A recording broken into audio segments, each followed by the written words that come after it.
Minhas queridas irmãs, queridos irmãos, vamos hoje então, dando prosseguimento aos estudos do livro Evolução em Dois Mundos, vamos abordar o capítulo 14, intitulado Simbiose Espiritual.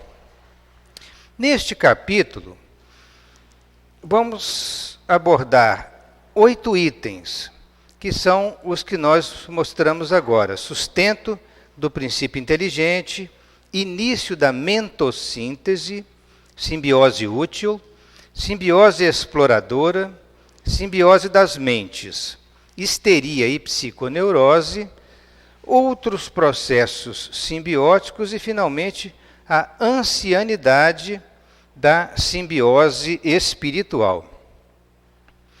É interessante quando André Luiz refere-se à palavra simbiose, que nós falemos um pouco a respeito do significado da simbiose para a biologia. Do grego simbiose, simbiosis, significa vida em comum com outro. São seres que se associam e têm uma vida em comum. A definição biológica nos diz que a simbiose é uma associação de duas plantas, ou de uma planta e um animal, ou mesmo de dois animais, e nessa associação, ambos os organismos recebem benefícios, ainda que em proporções diferentes. Mas é sempre uma associação, um beneficiando o outro.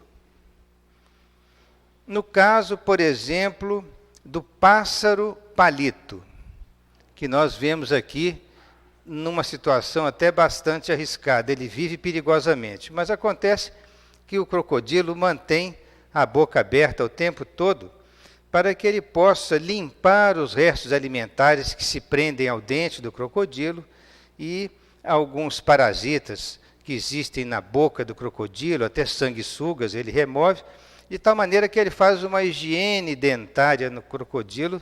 Então, do ponto de vista da simbiose, o pássaro está ajudando o crocodilo, né, com a higiene dental. Porém, o crocodilo também o alimenta, porque a boca do crocodilo é fonte de alimento para o pássaro.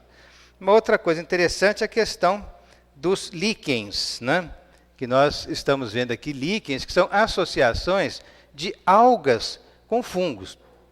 Então, a junção desses dois organismos mais primitivos geram um terceiro organismo.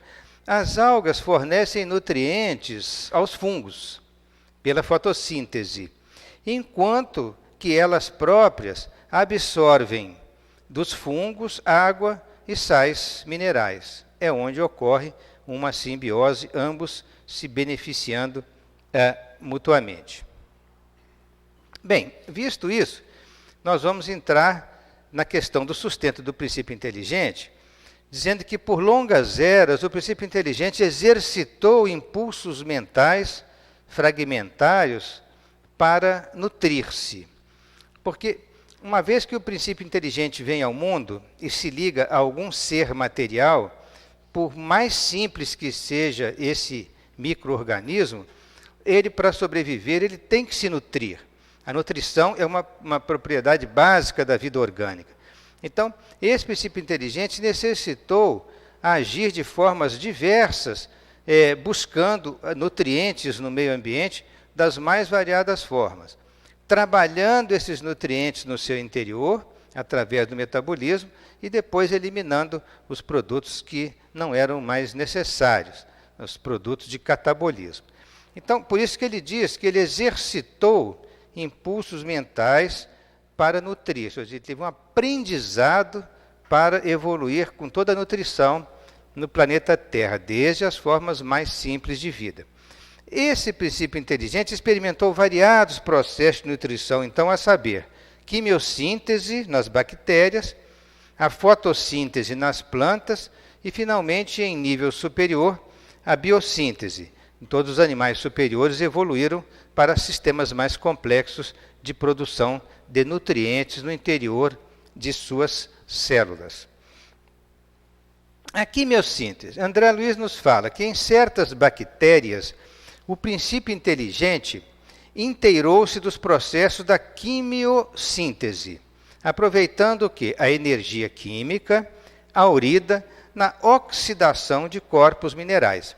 Então, através de reações químicas, pura e simplesmente se obtinham nutrientes necessários à sobrevivência desses seres mais primitivos, quais as bactérias. Nós temos um exemplo muito interessante no fundo dos nossos oceanos, que é a produção, né, da matéria orgânica através da oxidação de substâncias minerais ocorre sem precisar da luz solar, como acontece nas fontes hidrotermais. Então, nós temos cadeias submarinas de montanhas, essas cadeias estão interligadas à junção das placas tectônicas do planeta. Ali existe uma atividade de erupção vulcânica muito intensa no fundo dos mares, e ali nós temos fontes termais em vários pontos dessa cadeia. E por causa daquele calor que é gerado ali, muitos seres vivos sem nenhuma luz do sol, porque a profundidade oceânica ali é muito grande e a luz do sol não chega lá, mas mesmo assim eles, através de reações químicas que foram desenvolvidas pelo processo evolutivo, né, principalmente as bactérias, como as ferrobactérias, sulfobactérias e nitrobactérias, produzem a energia através da quimiossíntese. Cada uma dessas bactérias utiliza a energia do respectivo mineral que oxida, formando então compostos à base de ferro, de enxofre e de nitrogênio. A fotossíntese realmente é uma forma extraordinária de tecnologia evolutiva na produção de nutrientes, porque utiliza da luz solar. E a luz solar banha praticamente quase todos os seres vivos da Terra, com poucas exceções, né? Então, nas plantas portadoras da clorofila, desenvolveu-se a fotossíntese, absorvendo a energia luminosa para elaborar matérias orgânicas. E lançando de si, as plantas lançavam os gases essenciais, que contribuem para o equilíbrio da nossa atmosfera. Os estudiosos do clima do passado, e que também tentam reconstituir como teria sido a nossa atmosfera mais primitiva, eles são unânimes em dizer que, na origem, praticamente não existia oxigênio na atmosfera terrestre. Mas, com o processo evolutivo em andamento, várias bactérias passaram a realizar a fotossíntese, e, com isso, liberando o oxigênio na atmosfera. Então, ao longo de bilhões de anos, nós chegamos hoje com uma atmosfera bastante rica em oxigênio, contendo a nossa atmosfera, 21% de toda ela é composta de oxigênio. Isso, segundo os estudiosos, esse oxigênio foi produzido pela vida no planeta. Então, bilhões de anos, a vida, pela fotossíntese, liberou oxigênio para a atmosfera e absorveu o gás carbônico, tendo nele a fonte geradora desta energia. Então, como é que se processa a fotossíntese? A fotossíntese é um processo pelo qual os organismos portadores de clorofilas, as plantas, as algas e certas bactérias, isso é interessante abrir um pequeno parênteses, porque a gente sempre pensa que as plantas, somente elas, realizam a fotossíntese. Não. Nós temos um contingente enorme de algas e bactérias que produzem também elas a fotossíntese, e é bom lembrar que são os fitoplâncton, que são as algas de superfície no oceano, que estão nos primeiros metros em que a luz solar atinge mais intensamente a lâmina de água do oceano. Então, esses seres, micro-organismos, eles realizam a fotossíntese. E eles são responsáveis pela liberação da maior parte da renovação também do oxigênio da nossa atmosfera. Então, a grande superfície oceânica é que responde pela fotossíntese dos fitoplânctons para liberar o oxigênio. É claro que também as nossas florestas, toda a área verde do planeta, também tem a sua participação, porém menor que dos oceanos. E aqui nós temos um esquema interessante, né, em que as árvores, as folhas das árvores, conseguem absorver o gás carbônico da atmosfera e, através de reações químicas, produzir nutrientes para a planta e liberar o oxigênio de volta à atmosfera, transformando então o gás carbônico em oxigênio. Além disso, pelas raízes, a árvore tem que absorver a água necessária e os sais minerais que vão constituir na reação química a base para a formação dos nutrientes. E existe uma reação química básica, que ela é muito simples de ser comentada, que é que quando nós temos a associação de gás carbônico com água, sob a ação de luz solar e clorofila nas plantas, nós teremos a produção de glicose e liberação de oxigênio na atmosfera. Mas quantas moléculas participam? Ora, aqui a gente vê melhor que cada 6 moléculas de água, somadas com 6 moléculas de gás carbônico, sob a ação de energia e clorofila, produzirão 6 moléculas de oxigênio e 1 de glicose. Então, para cada molécula de glicose que o processo de fotossíntese gera como nutriente para a planta, 6 de oxigênio são liberadas para a atmosfera. Imaginem isso, ao longo de bilhões e bilhões de anos, elevou bastante o número, né, de moléculas de oxigênio da nossa atmosfera.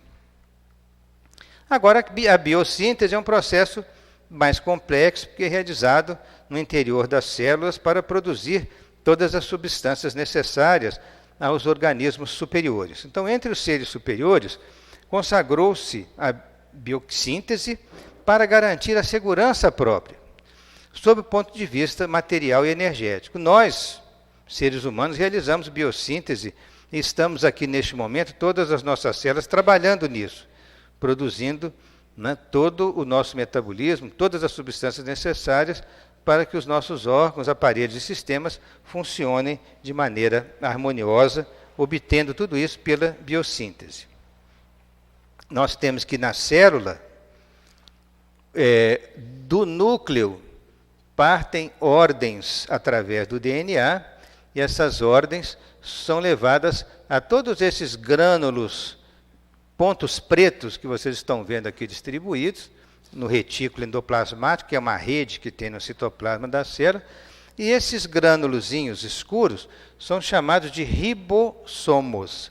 Nestes ribossomos é que acontece todo o mecanismo da biossíntese, com a produção das mais variadas e complexas substâncias que as nossas células necessitam, em especial os aminoácidos, os polipeptídeos e as proteínas.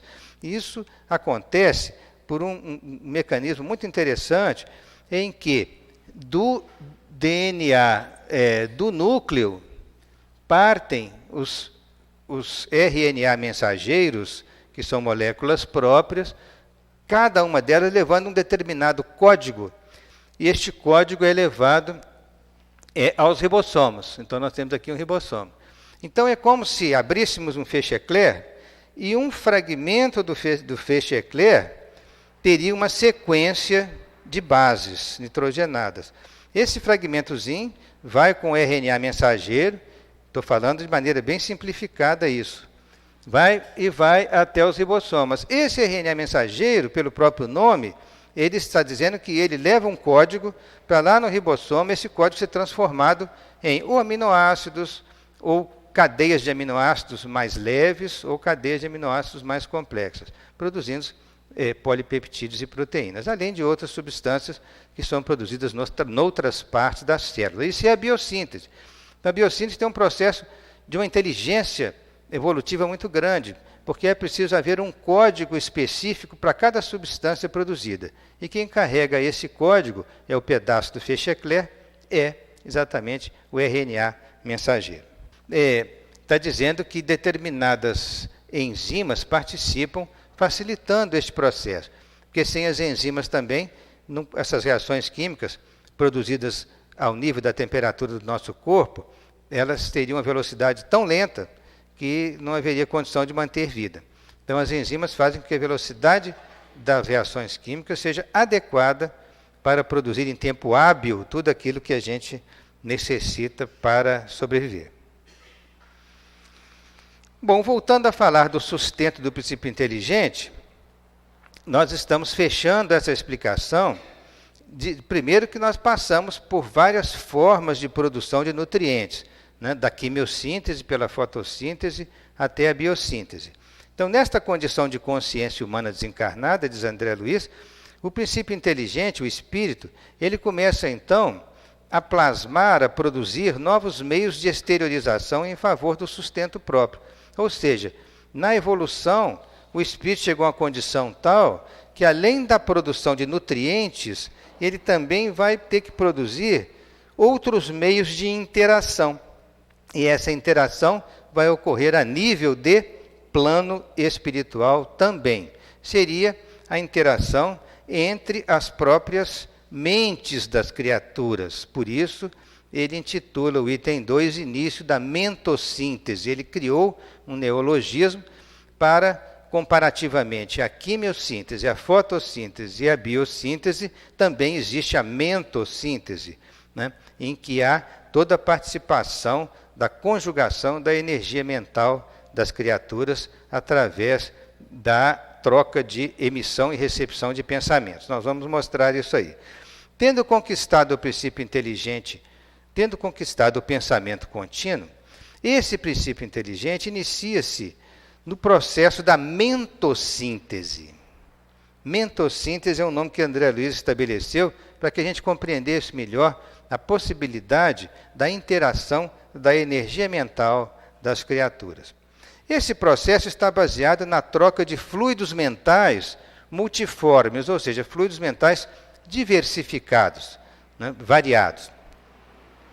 E, através desses fluidos mentais, nós podemos produzir a emissão de ideias próprias e radiações próprias, energias, né, do pensamento, e poderemos também assimilar de terceiros, né, de outras pessoas, encarnadas ou desencarnadas, as radiações e ideias que deles partem. Nós podemos, então, assimilá-las. Tudo à base da troca desses fluidos mentais multiformes, ou seja, a mentossíntese. O impulso mental para alimentar-se transforma-se, então, do interesse acidental da posse do alimento, né, a um desejo consciente de fazê-lo, porque a luta pelo alimento que nós tivemos durante milhões de anos passou, agora que adquirimos pensamento contínuo, a ficar muito mais elaborada e até evoluirmos com tecnologia para a produção dos próprios alimentos, sem termos que brigar nas portas de cavernas com visitantes intrusos e podermos utilizá-los como alimentos nossos. Hoje o mundo evoluiu muito e nós podemos ir ao supermercado, embora com preço muito elevado, fazer essa reposição em casa, né? Então, da luta pelo alimento à produção. Nós temos imagens interessantes aqui a respeito disso, em que nós temos das caçadas antigas do homem primitivo, em que ele se colocava em riscos extremos para conseguir a carne, que era a fonte de proteína disponível para eles, também se pôde começar a evoluir depois para as técnicas agrícolas primitivas, iniciais, mas que depois acabaram por desenvolver toda uma cadeia produtiva, tanto de animais quanto de vegetais. Então, houve toda uma evolução para que pudéssemos atingir este estágio, na atualidade, tecnologicamente evoluído, para nutrir 7 bilhões de criaturas na nossa Terra, entre os nossos encarnados. Fala também André Luiz da reprodução das espécies, dizendo que na época dos animais, o anseio genésico era instintivo, porque os animais eles tinham o cio periódico para a reprodução. No ser humano, converteu-se esse cio em atração afetiva constante. Então, mudou todo o relacionamento emocional e afetivo das criaturas. Como um prenúncio, eu achei essa frase extraordinária do André Luiz, como um prenúncio do amor encravado no egoísmo. Da mesma forma que no diamante informação está encravado no carbono obscuro. Então, do amor, repetindo, do amor encravado no egoísmo, como diamante em formação no carbono obscuro. Saímos, né, das vias animais do pretérito para desenvolver o amor que estava em forma latente dentro de nós, como o diamante se encrava no carbono obscuro. Então, o anseio genésico todas as vezes que a gente mostra animais assim, isso cria, né, um clima emocional de muito agradável, de muito sentimento em relação às criaturas que nos antecedem na evolução.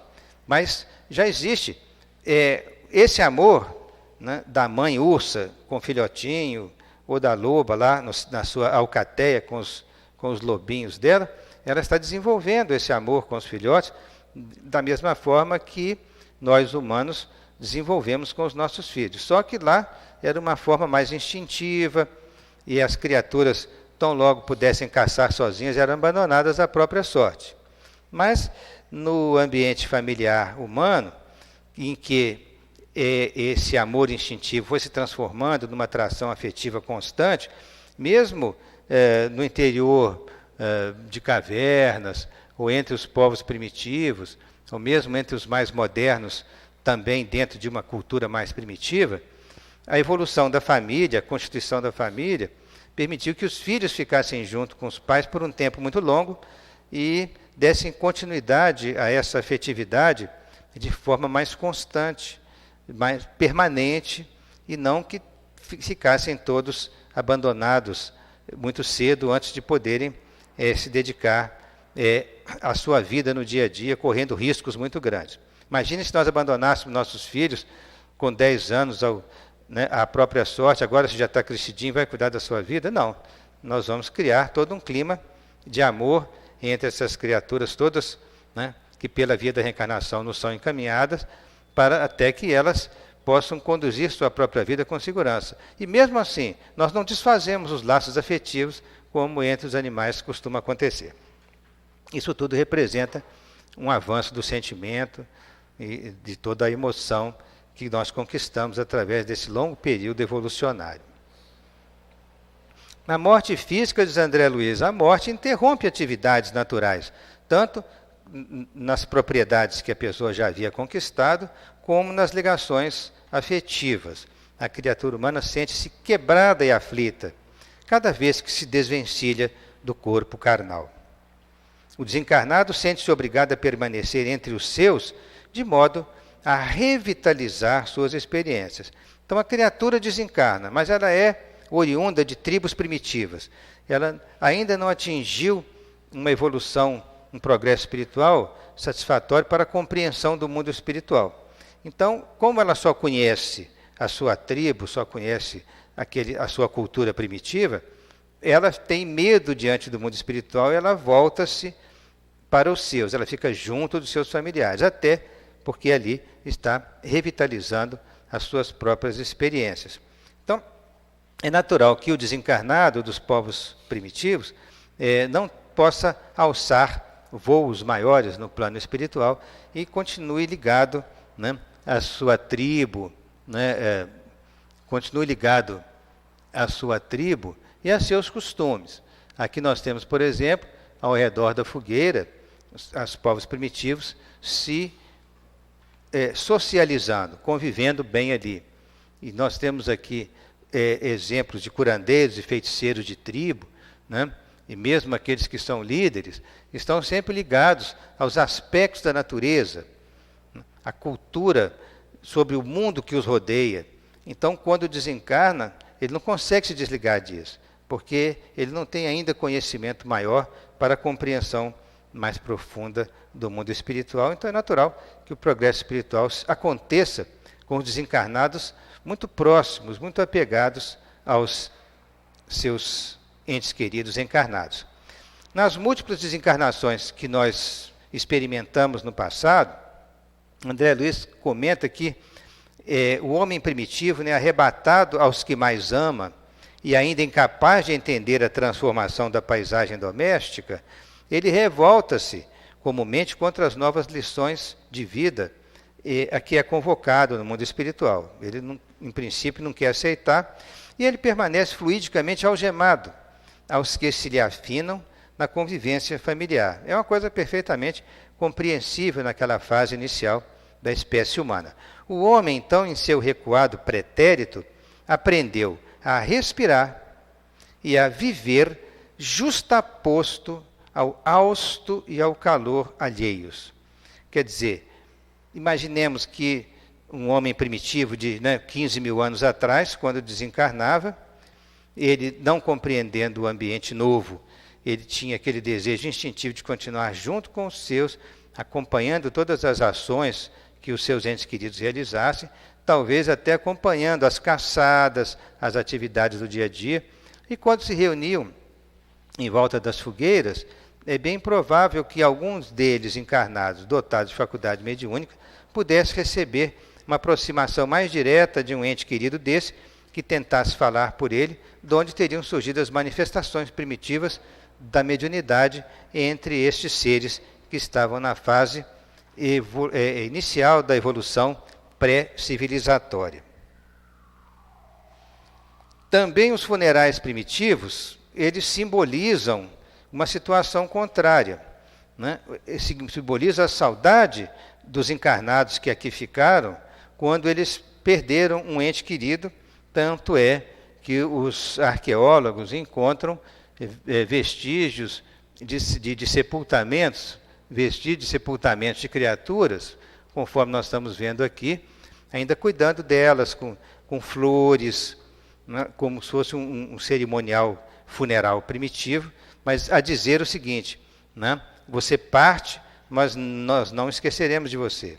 Então mantinha os vínculos emocionais com aquela criatura. E evidentemente, instintivamente eles não sabiam, mas os entes queridos estavam ali próximos, que a maioria esmagadora não os abandona. Então, essa interligação entre o culto dos funerais primitivos e aqueles que já partiram, que ficam juntos, é bastante sugestiva da interação mental entre as criaturas que estavam na fase inicial da evolução humana. Épocas numerosas são empregadas para que o homem senhoreie o corpo espiritual nos círculos da consciência mais ampla, pois deve compreender por si o caminho que o conduzirá à glória divina. E também, se ele deve compreender por si próprio, cabe-lhe também debitar a si mesmo as alegrias e as dores da caminhada. Então, isso significa a lei de causa e efeito. Ele vai debitar a si mesmo. Então, ele está preso às suas ações, e ele é responsável por suas ações, responderá pelas suas ações na medida de suas necessidades e do seu progresso espiritual. Mas, ao mesmo tempo, ele caminha tentando se conduzir a níveis mais elevados em busca da glória divina. Bom, entramos agora nos aspectos do item 3, em que André Luiz intitula simbiose útil. Então, ele mesmo, André, diz assim, revisemos assim a simbiose entre os vegetais, como aquela que existe entre o cogumelo e a alga na esfera dos líquens. Então, isso é interessante. A junção de dois seres faz uma terceira espécie. A associação do cogumelo com a alga produz líquens. Dependendo da espécie da alga e da espécie de cogumelo, os líquens vão variar muito na sua diversidade. Mas é uma coisa muito interessante, porque eles estão vivendo um em função do outro, ambos tendo benefícios extraídos de cada um. Voltando, só para recordar o conceito de simbiose, que é vida em comum com o outro, do grego, associando-se duas plantas, ou uma planta e um animal, ou dois animais, e ambos esses organismos recebem benefícios de acordo com a biologia ensina a respeito da simbiose. Então, tomemos os cogumelos e algas. André Luiz refere-se, com a palavra genérica de cogumelos, refere-se aos fungos, porque a associação dos fungos com as algas é que formam os líquens. O cogumelo é um tipo de fungo. Os líquens são associações do tipo mutualismo entre fungos e algas. Essa associação tipo mutualismo é como se fosse sinônimo de simbiose. Duas criaturas se associam e têm benefícios mútuos entre si. Há alguns detalhes que diferenciam um mutualismo obrigatório de um que seja opcional ou ocasional. Na simbiose, os dois seres vivem um em função do outro, recebendo benefícios mútuos, mas eles não conseguem viver separados, se já estão associados.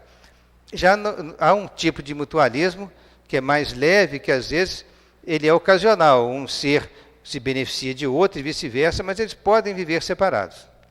Então, são as pequenas diferenças, mas de qualquer forma, em termos de conceito. Mas a ideia de mutualismo também é a mesma da simbiose. Ambos estão recebendo benefícios e ninguém prejudica ninguém, né? Então, se nós associarmos fungos mais algas e fungos mais cianobactérias, ambas essas associações vão produzir os líquens. As cianobactérias, que é o termo biológico atual, ele substitui as algas azuis de antigamente. Então, na verdade, os cientistas, ao estudarem mais profundamente as algas azuis, entenderam que elas são mais para a classe das bactérias do que das algas. São as chamadas cianobactérias, antigamente chamadas cianofícias, em relação às algas. Então, a associação de fungos mais determinadas espécies de algas e de fungos mais cianobactérias, nós teremos vários tipos de líquens diversificados. Tais associações permitem que os líquens habitem em locais onde nem algas nem fungos poderiam viver separadamente. Isso é que nos informa o Tratado de Biologia Moderna de Amabis e Marto. Isso é muito interessante, porque há lugares inóspitos que, se não houvesse associação desses dois seres, não sobreviveriam. A alga sozinha não sobreviveria naquele ambiente e o fungo sozinho não. Mas eles associados, um se beneficia do outro em termos de nutrientes, e um ampara o outro, um fortalece o outro, e eles sobrevivem em ambientes dificílimos de sobrevivência, onde eles não o fariam separadamente. Aqui é para a gente situar alguns casos interessantes de simbiose. Tem essa situação aqui das micorrizas, mico relativo a fungo, né, e risas raízes, em que os prolongamentos que o cogumelo emite pelo solo, que são as hifas do cogumelo, como se fossem vários prolongamentos, à semelhança de raízes, mas não são propriamente, são pequenos tubos, eles entrelaçam as raízes da planta, onde dá o nome de micorrizas. Então, com isso, o cogumelo utiliza nutrientes que a planta produz, mas, ao mesmo tempo, ele facilita a captação da planta no solo em relação aos nutrientes que a planta precisa. Então, há uma associação em que um beneficia o outro, produzindo mútuos nutrientes que servem para um e para outro, ao mesmo tempo em que aumenta muito a extensão das raízes para a captação dos nutrientes. Outra coisa interessante é a questão das leguminosas e das bactérias. Nós vamos falar um pouquinho disso mais adiante, mas só sinteticamente. As plantas leguminosas, como nós temos aí o feijão, temos a soja, a alfafa, temos vários ervídeas, vários tipos de plantas, determinadas bactérias do gênero Rhizobium se assestam nas raízes das leguminosas e são bactérias fixadoras de nitrogênio. Elas conseguem extrair nitrogênio da atmosfera, produzir compostos orgânicos de nitrogênio que vão beneficiar as plantas, ao mesmo tempo em que elas se beneficiam tendo nas plantas, nas raízes das plantas, o seu próprio habitat e também utilizando os nutrientes da própria planta. Então, um beneficia o outro. Tanto é que existe a agricultura consorciada, em que se plantam leguminosas com outras culturas, como milho, café, por exemplo, em que essas leguminosas vão fertilizar o solo, aumentando a quantidade de nutrientes contendo nitrogênio, que o nitrogênio é fundamental para a sobrevivência das plantas ou de qualquer ser vivo. E também outro caso já também interessante que já fizemos referência é a respeito dos líquens, né, que estão aqui no tronco desta árvore em grande quantidade, que são produzidos pela associação dos fungos e das algas. Os filamentos dos fungos, então, explicando melhor como que acontece a junção das algas com os fungos, né? Os filamentos dos fungos, chamados hifas, se envolvem nas células das algas, células essas chamadas gonídeas.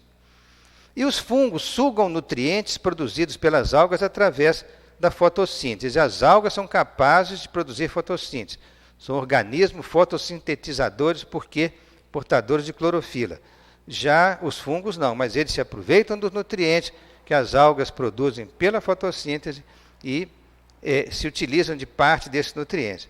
enquanto também eles fornecem a devida proteção a água e sais minerais para as algas, né? As células das algas. Na verdade, são algas unicelulares. As algas se utilizam da água, sais minerais, gás carbônico e nitrogênio, que são absorvidos nos múltiplos filamentos dos fungos. É como se tivesse uma interpenetração. As células das algas, que são as gonídeas, geralmente são algas unicelulares, estão interpenetradas com uma rede filamentosa muito complexa que os fungos emitem. Então, nesta interpenetração, um alimenta o outro. Isso que a gente vai mostrar em figura daqui a pouquinho. Tais associações geram grande variedade de espécies, então. Então, olha lá que interessante. Ali, à nossa esquerda, aquele globo esverdeado é uma célula de alga, mas está totalmente envolvido pelos filamentos dos fungos, né, que são chamadas hifas e que envolvem essa célula. Se nós observarmos já um corte em tamanho mais amplo aqui, nós veremos várias células de algas que estão representadas como esferas verdes, envolvidas pelos filamentos do fungo numa troca constante de nutrientes. Está totalmente englobado um com o outro, formando o quê? Um novo ser, que é um líquen. Mas André Luiz vai mais além no capítulo ao informar-nos que alguns botânicos da primeira metade do século XX, do final do século XIX, da primeira metade do século XX, se interessaram profundamente pelo estudo dos líquens e pelo estudo dessas associações de seres que levavam à simbiose, a parasitismo e outros tipos de associação. Então, André Luiz cita 3 botânicos importantes logo no início do item que nós estamos estudando. Julgava-se que os líquens participassem do grupo das criptogâmicas, mas Schwendener salientou-lhes a existência complexa e Bonnier e Bornet positivaram-lhes a simbiose. Um deles é de origem alemã e os outros 2 franceses. Nós vamos mostrar então quem são esses cientistas que dedicaram sua vida ao estudo das plantas para deixar informações muito importantes para a posteridade. Esse nosso Simon Schwendener, ele desencarnou em 1919, ele era suíço, na verdade. A Suíça tem uma parte da Suíça que é alemã, que fala alemão. Ele nasceu em 1829 e desencarnou em 1919. Então, ele trabalhou muito na segunda metade do século XIX. Em 1867, ele anunciou ao mundo científico a hipótese de que o líquen fosse formado por 2 organismos separados, um fungo e uma alga. De início, as pessoas não acreditaram nele. Então, na época, a sua teoria foi amplamente rejeitada, mas depois provou-se ser verdadeira. Temos também Gaston Bonnier. Bonnier era um botânico francês, que nasceu em 1853 e desencarnou em 1922. Ele estudou na Escola Normal Superior de Paris, de 1873 a 76. E lecionou botânica na Sorbonne, que é a famosa universidade francesa, de Paris, de 1887 até a sua morte, até 1922. Fundou, em 1889, um laboratório de biologia vegetal, uma coisa extraordinariamente linda, no sul de Paris, na região chamada Fontainebleau.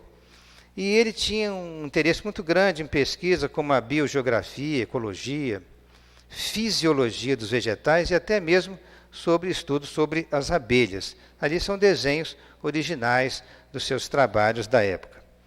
A região de Fontainebleau, que tem esse jardim maravilhoso aí, ao sul de Paris, abriga este laboratório de estudos da vida vegetal que ele fundou no final do século XIX.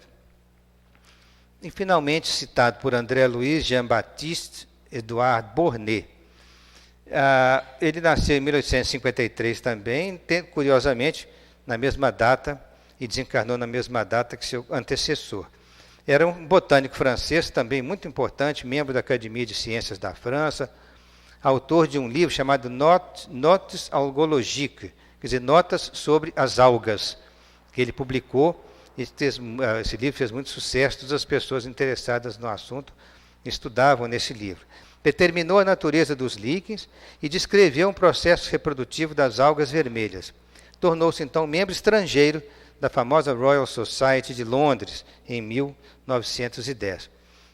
Praticamente entrar para a Sociedade Real Britânica equivalia quase que a ganhar um prêmio Nobel, sabe? De tanta importância que era participar dessa sociedade.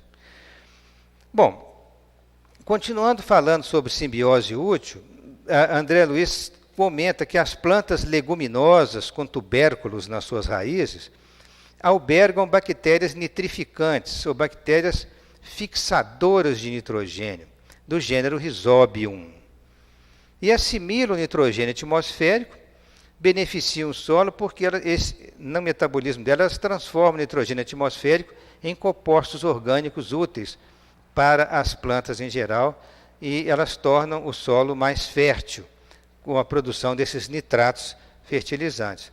E são muito úteis na recuperação do solo para a agricultura. Tanto é que eles chamam isso de adubação verde, que é o uso das leguminosas em grande escala para recompor os solos sem precisar de usar adubo químico. Só com o sistema das plantas é possível conseguir isso. E notem que André Luiz já falava esse assunto, né, em 1958, quando saiu a Evolução em Dois Mundos. Nós temos aqui os casos das leguminosas, que essas bactérias chamadas do gênero Rhizobium, elas são bactérias fixadoras de nitrogênio, elas penetram nas raízes das plantas por aqueles micropelos que a planta absorve os nutrientes. Vou analisar uma raiz com aumento da sua imagem, ela tem muitos pequenos pelos em volta. Esses pelos aumentam muito a superfície de absorção da raiz. As bactérias penetram nesses micropelos das raízes, entram na planta e formam verdadeiros nódulos na planta, porque elas reproduzem em grande quantidade, e formam verdadeiros nódulos, como vocês estão vendo ali, né? Esses nódulos contêm grandes colônias dessas bactérias que transformam o nitrogênio atmosférico em substâncias orgânicas úteis para as plantas, para a vida orgânica em geral e para o solo. Aqui nós temos uma variedade muito grande de leguminosas, né? Nós temos aqui feijão branco, feijão preto, vários tipos de feijão, né? Temos lentilhas, temos fava, ervilhas, né? Soja, uma variedade enorme, vagem, tipo de ervilhas variadas. Então, essas plantas todas são leguminosas e todas elas se associam no campo com essas bactérias. Então, é muito interessante que nós, seres superiores, não temos a menor condição de extrairmos o nitrogênio atmosférico direto, embora ele seja extremamente abundante. Mas nós precisamos das nossas irmãs inferiores, as bactérias, para fazer todo esse trabalho de absorção da grande quantidade de nitrogênio que está na atmosfera, produzir outros compostos dos quais nós vamos nos beneficiar através da nutrição. Bom, então agora nós já estamos entrando no item 4 de nossa aula, intitulada Simbiose Exploradora. Bom, André Luiz aborda um assunto muito interessante, que é a questão das micorrizas e as orquídeas. As micorrizas, nós já chegamos a mostrar, são certos tipos de fungos, de cogumelos, que emitem aqueles seus tentáculozinhos, aqueles seus filamentos, e eles englobam as raízes da planta, numa associação, que muitas vezes é mutualística, mas há situações de exceção em que essa associação pode eventualmente até ser prejudicial, dependendo das espécies envolvidas nela. Então, André Luiz chama atenção para esse exemplo das orquídeas e das micorrizas. Voltando à origem etimológica da palavra, né? Micos, do grego, quer dizer fungo. A gente fala micose, né? Uma infecção micótica, uma micose da pele, que é um tipo de fungo. Então, nós temos micos, que é fungo, e temos rhizos, do grego, que é raiz. Então, a conjugação desses nomes leva a micorriza, que seria o fungo que está envolvendo as raízes, não é isso? Então, esse fungo invade as raízes da orquídea, que ela assume até uma atitude anormal, dependendo da ação do fungo sobre ela. Olha só o caso, por exemplo, de micorrizas que prejudicam plantações de beterrabas. A beterraba começa a apodrecer, causadas por um fungo que estão nas suas raízes. Esse fungo penetra nas raízes dela, né, com o nome latino, né, de Rhizoctonia solaris, mas que, no entanto, ele convive razoavelmente com as orquídeas, mas com a beterraba não.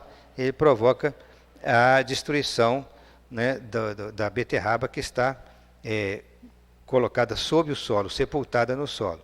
E ali nós temos também, desse lado, vindo aqui à direita, né, uma infestação micorrítica, quer dizer, micorrizas, quer dizer, fungos emitindo filamentos envolvendo raízes de planta em orquídea.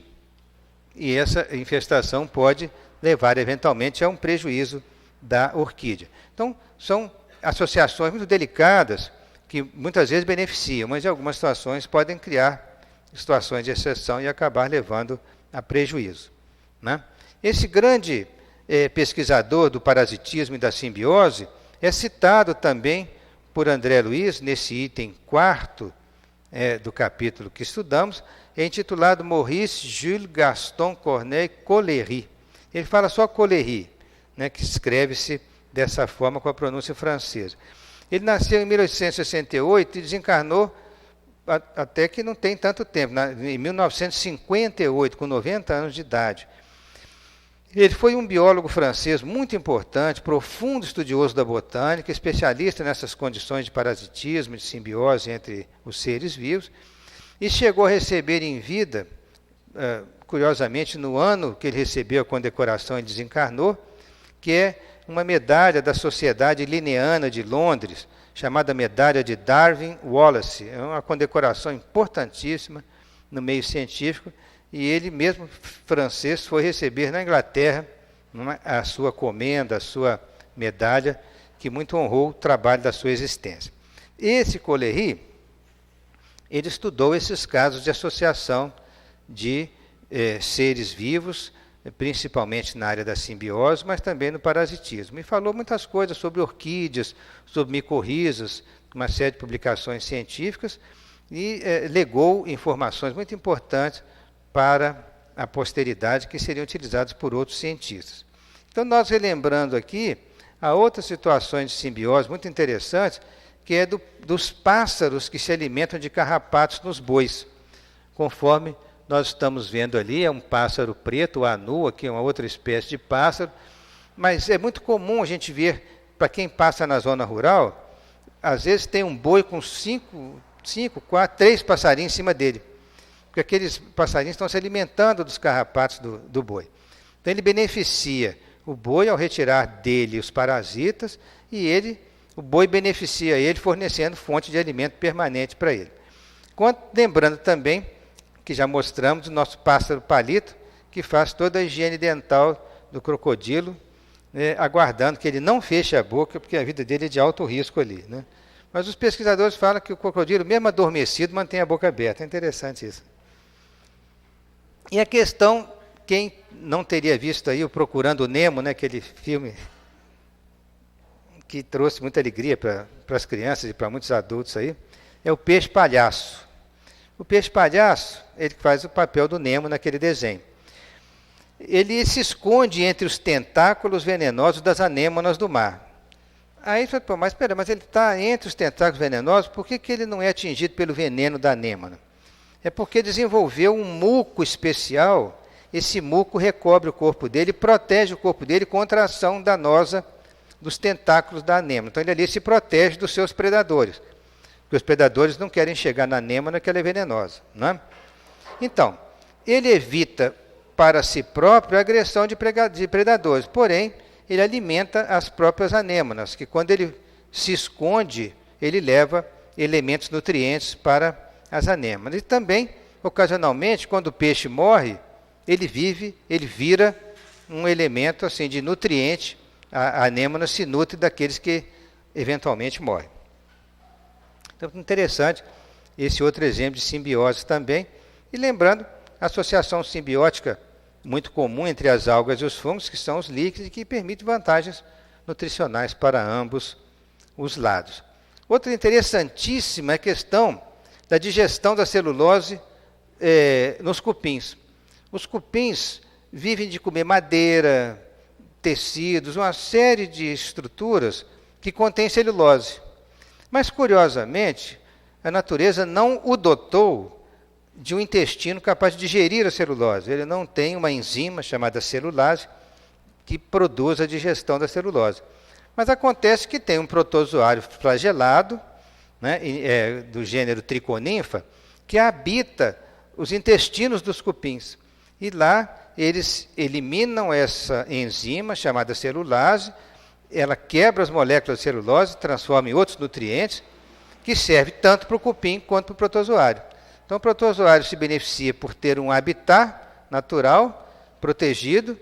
Lá dentro ele tem alimento, mas ele também produz o alimento para o cupim. E até o cupim está ali, após uma farta refeição, já cuidando da sua higiene dental, né?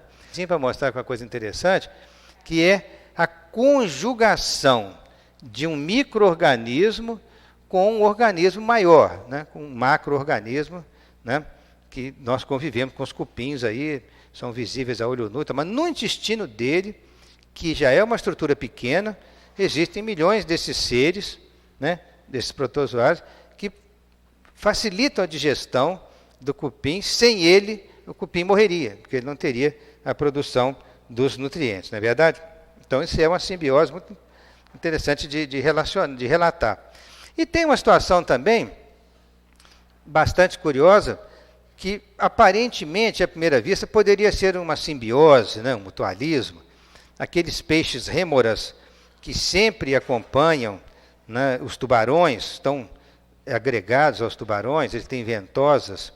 É interessante essa situação. Você vê como que uma mutação inteligente conduz o animal à sobrevivência da espécie, né? Nós não sabemos das primeiras rêmoras antes que elas tivessem ventosas no dorso. Mas a gente sabe das rêmoras atuais que, numa certa fase da espécie, a nadadeira dorsal dela modificou-se e transformou em ventosas. Dorsal, porque quando esse peixe adere, ele adere pelas costas dele, entenderam? Então é interessante isso. Ele se adere, por exemplo, nós estamos vendo ali uma anêmora aderida no tubarão.